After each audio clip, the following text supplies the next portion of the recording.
thank you for that support, and thank you for your support of Youth Pressure. Well, thank you guys for coming out to EVCO this morning. Kind of out of the realm of probably where you're used to driving, but we appreciate you guys coming out. I'm Amy Relo. I'm in Human Resources. I've been at EVCO for 21 years this year.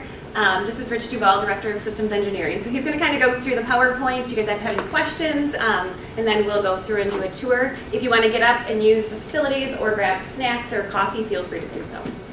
And ask questions, please do. So, yeah, I've been here 27 years. I'm actually a product of EVCO, helping people develop and grow in the business. So when you talk about pay for knowledge, we'll touch on that here a little bit. So I came here from northern Wisconsin with a technical degree.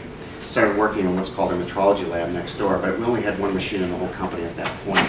We only had four plants in the U.S., much smaller business then. And after I was working here for a while, I'm like, some of these people walking around with these higher degrees don't seem like it's that difficult to get there, because I didn't realize that that would be possible for me. So EVCO helped me go through college, and I got my bachelor's degree with the assistance of EVCO, and it made a big difference for where I could go and what I could do. And it's one of those things where some of the kids that are going through college or high school, they're struggling or they're not happy with what's going on, or maybe some things at home aren't going so well. Those are the kids that have come here. We've invested in them through pay for knowledge and training, and they've just accelerated. We have a couple in college right now that we're basically paying for all of it through Madison College, and they hate school. They tell me regularly, but they're 4.0 students. They hate it. And they're working full time.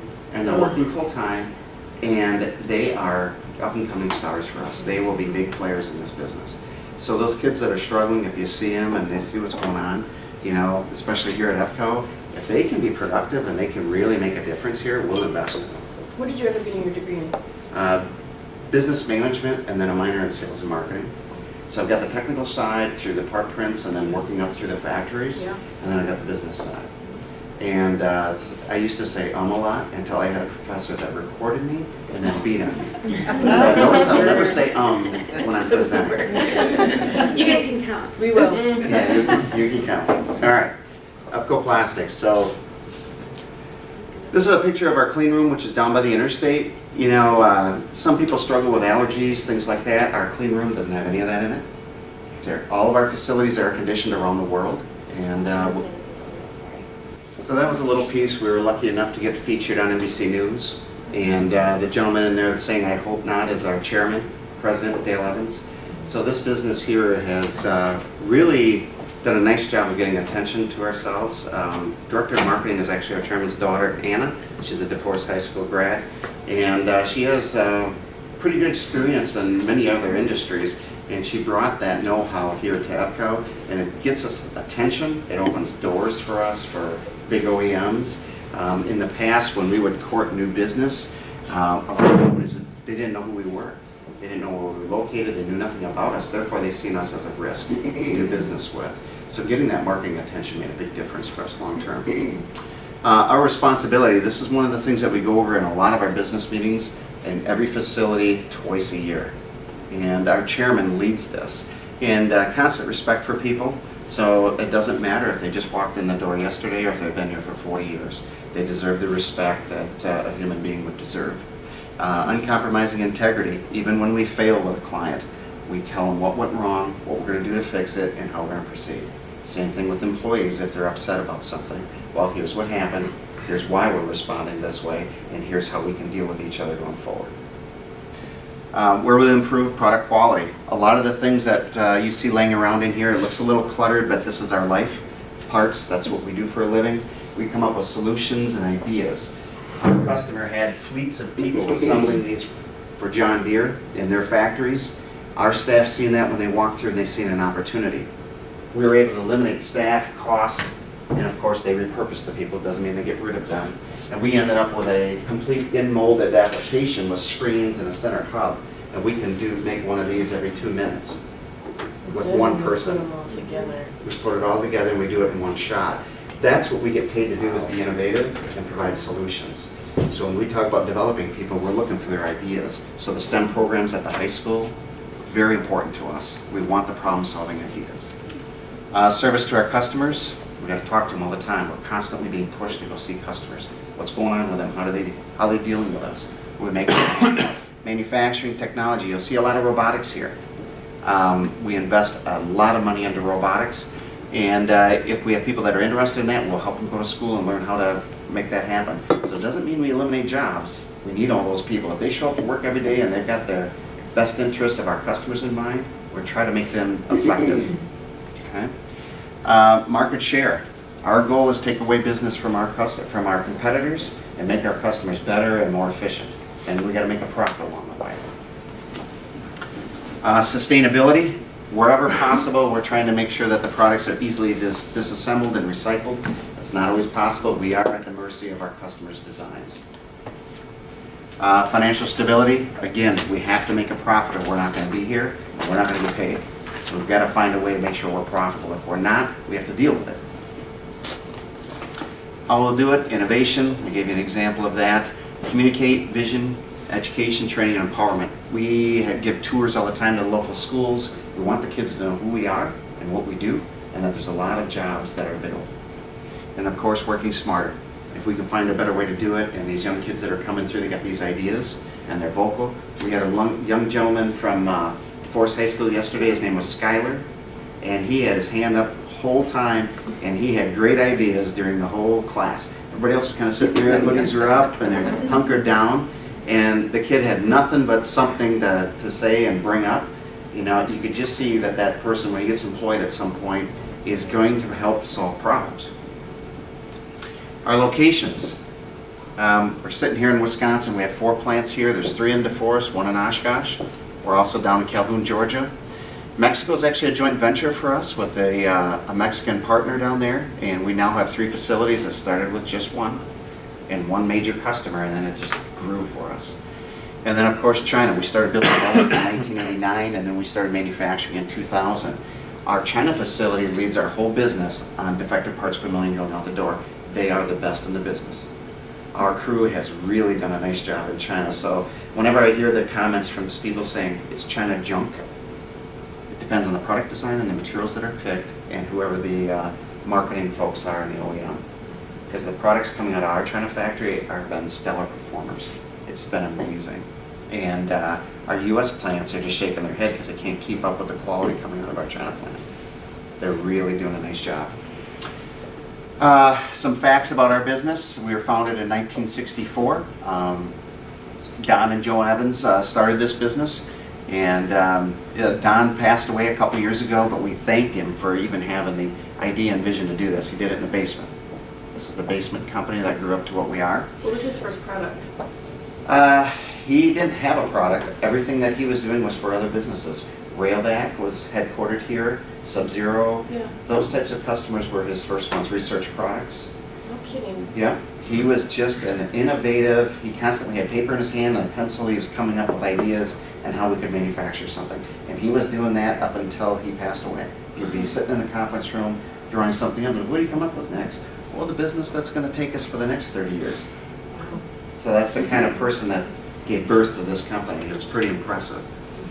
The 9 facilities, 186 presses now. We'll easily probably hit 200 presses next year as the business is always changing. The products are always changing. 2 mold building shops in the US. That's here, right in this building. You'll see that on the tour. And then down in Georgia. And there's a tool shop in China. And of course we have outside suppliers for mold building. We can't handle them all. Sometimes we get a 60 mold build project. We can't possibly build 60 molds all at once. So we have outside sources to help us. And 1,400 employees. That's mind-blowing to me. We have, what, 500 to 600 here in the U.S. right now. We're actually getting bigger outside the U.S. than in. When I started here, it was just 4 U.S. plants. How things have changed. Give you an idea what our business is. This is the different segments that we've aligned the business in. And those are our customers, our major customers that we do business with. It's really a nice client list, and we're always learning from them as they are from us. So it's a great relationship, and we really enjoy that side of the business because we get to see their factories, we get to see what's going on with our clients, and there's always more ideas out there as you tour, as you see what's going on. Give you an idea of some of the products. The Coke machine that's right here at Rockies by the interstate. You'll see that in a lot of restaurants. Some of the kids don't realize this, but there's actually If you look in the corner of this door right here, there's a little like a phone symbol in there. Kids can actually download an app and create their own formulations for sodas. They can beam it to that machine and it'll put it in that cup. So what was really fascinating, I worked on this project when we launched it. What was really fascinating about it is Coca-Cola hired a contract manufacturer, happens to be Plexus up in Neenah. We were brought in as a supplier. We were not told it was for Coca-Cola. We were not told what the product was. We had these things called these ice bins and all these other parts. We put about $400 worth of our parts into every one of those machines. But they wouldn't tell us what it was. We had an idea because of the material requirements and everything, but we did not know it was top secret. We no longer have Pepsi in any of our refrigerators. Yeah. Okay. When we serve drinks for our customers coming in, it's always called product. So it's just interesting. And the rest of the products, you can kind of see what's going on there. We even make some cool, fun things here, parts for slingshot, and it's fascinating. Recruitment, training, and retention. We've really tried to change a lot of what we do. Recruitment bonuses, things have changed a lot in 5 years here, and how we attract people and what we do. And EVCO's always treated people well, but we've invested a lot more into it. So we're much more present at high schools, tech schools, universities. As Josh was talking about apprenticeships, we would do them in the past, but we wouldn't advertise them, we wouldn't talk about them. Somebody would have to come to the door and ask, and we'd be like, well, do you like them? We didn't have a way to attract them. And it's an ongoing effort to see what else we can do and how else we could do it. Internally, if somebody in this factory knows a project engineer that we might hire, if we hire a project engineer and employee referral, they get $3,000. But we pay it to them over a year's time frame. Because if they get upset and like, Amy, I really don't like working with Jenny because she does this, Amy would be like, oh, we gotta find a way to make sure they stay here because I want my $3,000. So she's gonna be coaching both parties to make sure they can get along. So we use bonus money stretched over time, and we made that idea ours, but it wasn't our original idea. I actually stole it from another company, because as you tour and you're talking to businesses, what are they doing, how can we apply to us, and how can we make it beneficial for our business?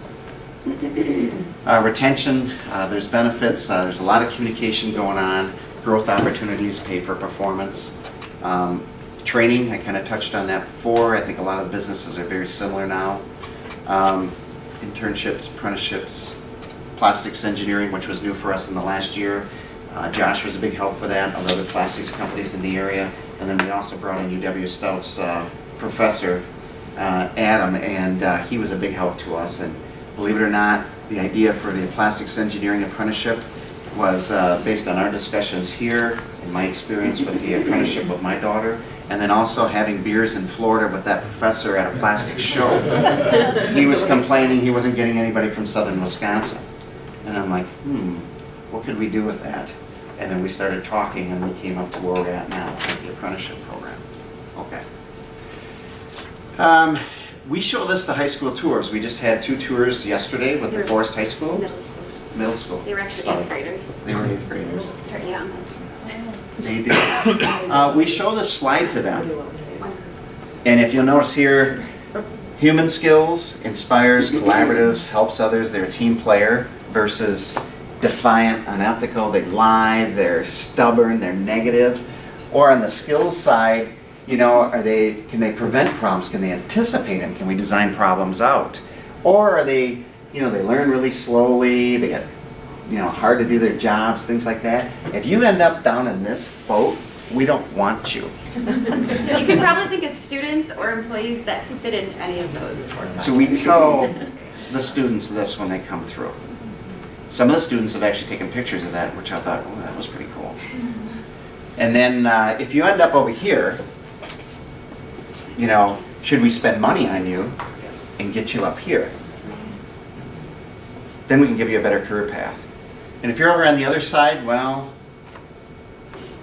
you're still negative, you're a loner, you're not going to help us make a difference long term. So I think it's a very good illustration. Communication, written and spoken. One of the issues the professor had at UW Stout, he's like, We get a lot of good engineers here, but they're terrible at communicating and speaking. They solve problems, they come up with ideas, they're great with stats and SolidWorks and all this stuff, but they're terrible at telling us what the hell the problem is. How can we fix it?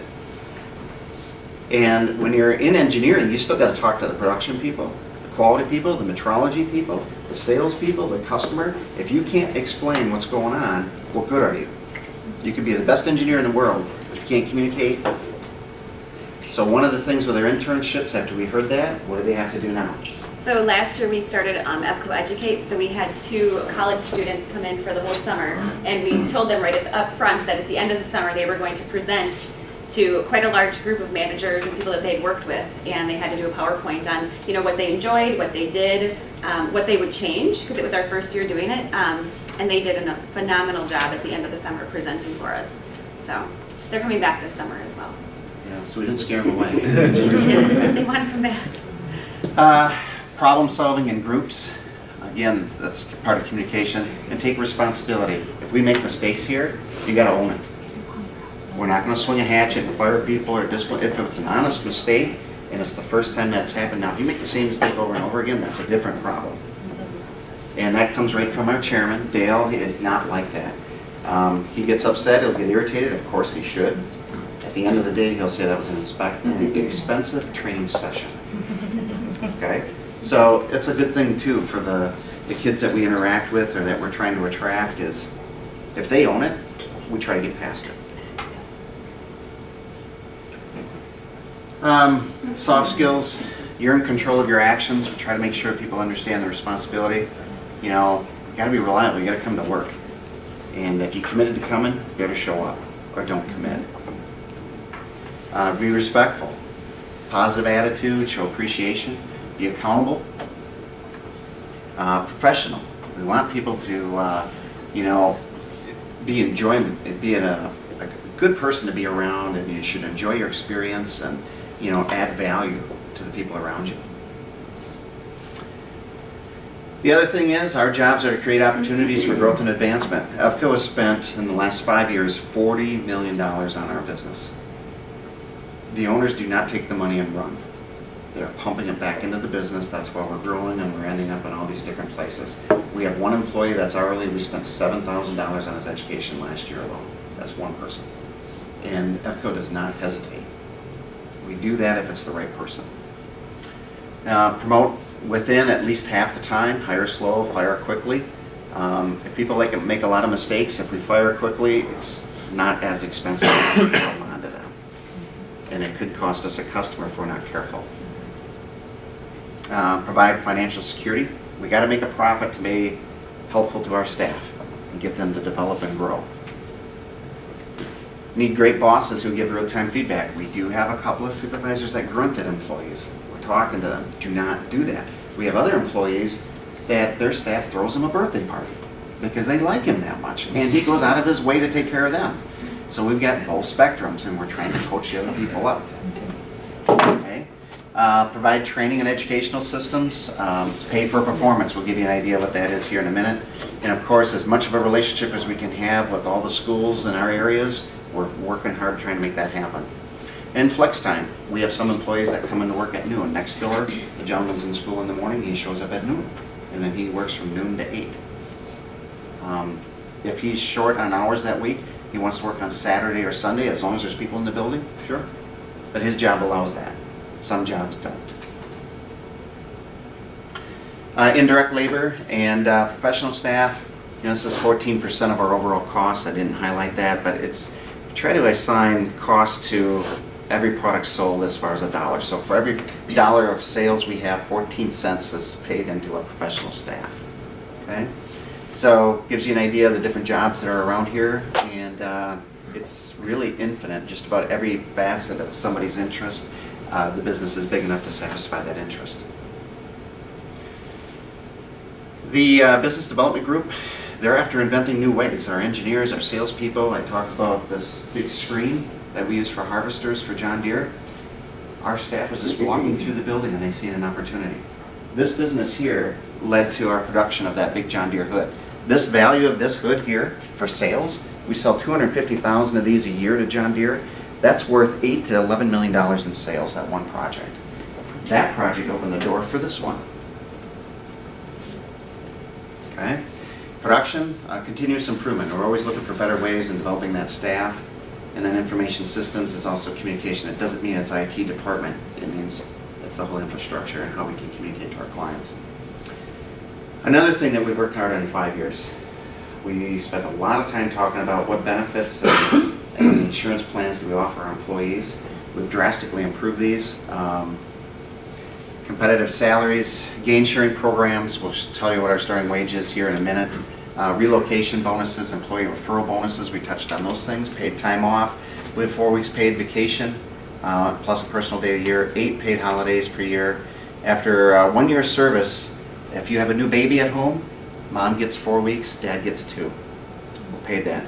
For a company our size and our industry, that's unheard of. There's some bigger customers of ours that don't do that at all. So we're trying to make sure we're as human as possible so our employees feel welcome and valued. Wellness programs, if you play your cards right, your gym membership's free. Weight Watchers can be basically paid for. There's health challenges. We have a team of people that are constantly coming up with ideas. Yeah, we have a wellness committee. Actually, there's a meeting in like 15 minutes that Jenny will be going to. But we have a very diverse group of people on the wellness committee, so we're always coming up with new challenges, new ways to keep people engaged. We just did an NCAA. It's kind of our wellness and culture club that we call it. So we did an NCAA tournament for any of the plants. The top 5 people get $50 gift cards to Amazon or whatever it might be. So just to kind of keep the camaraderie going and kind of that engagement with the employees. We did an 8-week wellness challenge where it was points based, and the top 8 people throughout the company put into a raffle. The top 3 get 20 hours of vacation, and the other 5 get $75 gift cards to a location of their choice. As long as it's not like Culver's or something. Challenge. Try to like steer in a direction. But so yeah, we do that wellness challenge twice a year, and we usually, we have people that. At this plant, I think I had maybe 26 people participate, and in 8 weeks, it was over 111 pounds that were lost in total. So we still try to focus on like the Weight Watch. You get bonus points for that. But you can still get points for, just exercising, eating right, drinking water. There's a whole plethora of things that you kind of keep track of. So it's kind of fun. A couple other highlights in here. Safety lunch. If the plants go 45 days and then every 30 days thereafter, we feed the whole facility on every shift. The nice thing about that, it brings people from the office out into the plant floor, and they have to talk to somebody. And that's somebody that they don't normally talk to. So it's a very good program. Even when 2009, a lot of us had economic issues, EVCO was no different. Our chairman made sure that safety lunch program stayed in place to keep that employee engagement going. Could have very easily whacked that one and got it out of there because it was an expense, but kept it in place. That was a very good move. Rich, we're gonna. Were you running out of time? Yeah, we might get on this. All right. Career paths, there we go. Just a simple illustration from the time you're hired on the left, what you could become. One of our plant managers started as a temp 15 years ago. He's one of our top plant managers, generates a ton of profits. Don't have to be educated, but you have to take continuous education. Okay? This diagram was created because we had a frustrated employee, and we kind of think in drawings. This was a good illustration that I actually scratched up on a piece of paper because he couldn't understand where he could go and what he could develop into, but he thought in pictures. So we came up with an illustration to help that employee understand where they could be in 3 to 5 years and then in 5 to 10. But you have to go and get those needed skills. Doesn't mean you have to have a degree. Pay for performance. This is a quality engineer. There's a line inspector. So if you came out of an operator role and you got into line inspection, we pay for all this training. These are all the skills you have to have. And as you go through this area, we're going to pay you more. So the pay will come if you can not only get these skills, but you have to perform. You have to have training competency. Are those on-the-job trainings or classes that people have to, that they go to? Yes. All of the things? Yeah? Oh. All of it, okay. Yeah. I'll let you. Well, we talked a little bit about that just as far as, I can get that. Like tuition reimbursement, we do a lot with that. We do a lot of classes through Madison College, like the WAC grants that are available. Anytime they offer a new session, I'm sending it out to all the managers who wants to go, who's interested. And along with those career paths, all of our shift supervisors and plant managers sit down with their employees. So now we have a matrix, so I know that Danica eventually wants to do this and this. And we have a leadership class that's coming up, so I can look to see like, oh, this would be a great fit. So then we can go ahead and just kind of cherry pick those people that are interested in those, positions in the possible future, so that they can put those tools in their toolbox when they're offered. So yeah, we work closely with Madison College on a lot of that. If they don't offer the classes through the grants, then we just might, customize a class and bring it in house. It's easy to host when we can, make sure that people are right here. There's no excuses for them not to attend those classes. We don't follow the $1,000 limit on the handbook either. Yeah. It's there, but we exceed it all the time. So. We spoke a little bit about the EVCO Educates as far as our internship programs and our youth apprenticeships. So we currently have a few college students who will be coming back in the engineering realm this summer. Last year they started out, they go through the automation group, our quality group, as well as engineering. They really kind of were geared towards automation. They did a great project for a customer for us, so actually they're now both going to come back in our automation group this summer and work with our automation engineers. We currently have a youth apprentice, a junior out of the Wanakee School District, and he's in the engineering youth apprentice. And then we also have a current employee who graduated from high school in May, wasn't sure exactly what he wanted to do, so we had him shadow in the tool room. Turns out that he thought that would be a good fit, so now we're sending him back to school for the mold making apprentice through Madison College up in I think it's Portage campus that they're doing that out of. And then this summer we have a few new interns kind of rotating through, and there's a DeForest High School student that's interested for the fall for the engineering youth apprentice as well. And then we have office apprentices as well through like our customer service group, engineering, and some different departments. So.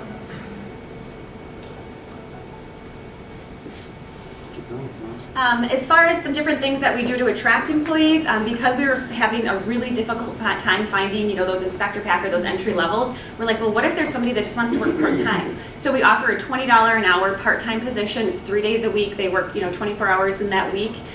Typically it's on second and third shift. If I can find 2 people and split the week, it's great. So we have a few people that were Oscar Mayer retirees, and they just want to work Tuesday, Wednesday, Thursday. They're here every single day, working their butts off, and they have their 4-day weekends. They're making $20 an hour. They don't need the benefits. So it's a perfect fit for us. And like I said, if we can find a couple people that can make that whole person, it works out really, really well. The nice thing about the $20 an hour concept, and we do everything by committees here, so our finance guys are in on our meetings, and they're like, you guys can pay $20 an hour. It's no different in cost than what we do with your starting wage when you start adding in employer's burden. So the cost factor in our quoting structures and our bidding process, it's not impacted by offering $20 an hour. We could offer probably $22 an hour, and it's still equivalent to the $13.86 with a fully loaded person. So leaning on the finance guys in your personnel committee meetings, that was huge to make sure that we could offer a competitive wage, and that might be attractive to those people that, they're good employees, they just don't want to work 40 hours. Well, that's one thing I've been talking to a lot of companies about, especially for young people, is if they're going to go to college, doesn't necessarily mean they want to start working a 40-hour-a-week job from 6 a.m. to 2 p.m., right? They're still 18. That still sounds terrible, probably. And so companies who can offer part-time hours are more likely to recruit younger workers, then they can manage their fun life and their work life. And so it's kind of a great, I'm encouraging more companies to do that, to get more people even just to test it out. Right. And if they're going to school and they're parents' benefits and insurance, you don't really have to worry about that. So.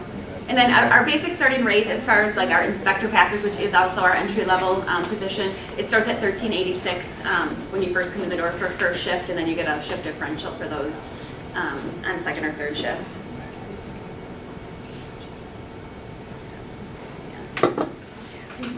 Any questions?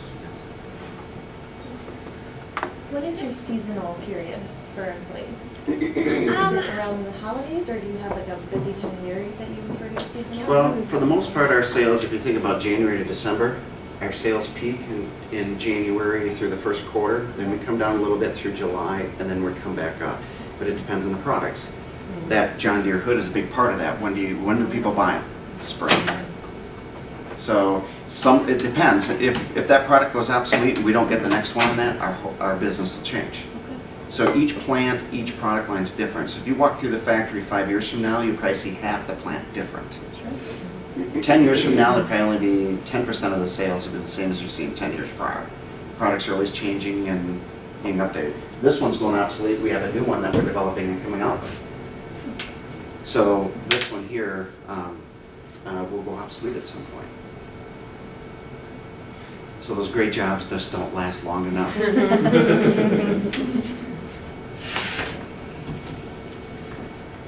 Anything else? Any other questions? You hire like summer high school help or college help? Sometimes we do have college help in the summer. Sometimes it's, our employees who have a college kid that wants to work for the summer. So then we'll typically bring them in. My son wanted to work here last year and he said, you have to apply on third shift.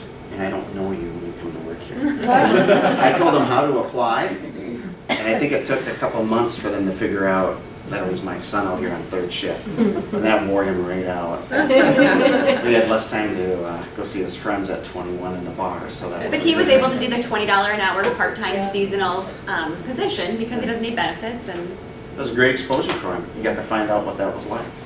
he came in and interviewed with me, and I've known him since he was little. So it was kind of fun. Okay. Anything else? All right. Are you able to do the whole? I think so.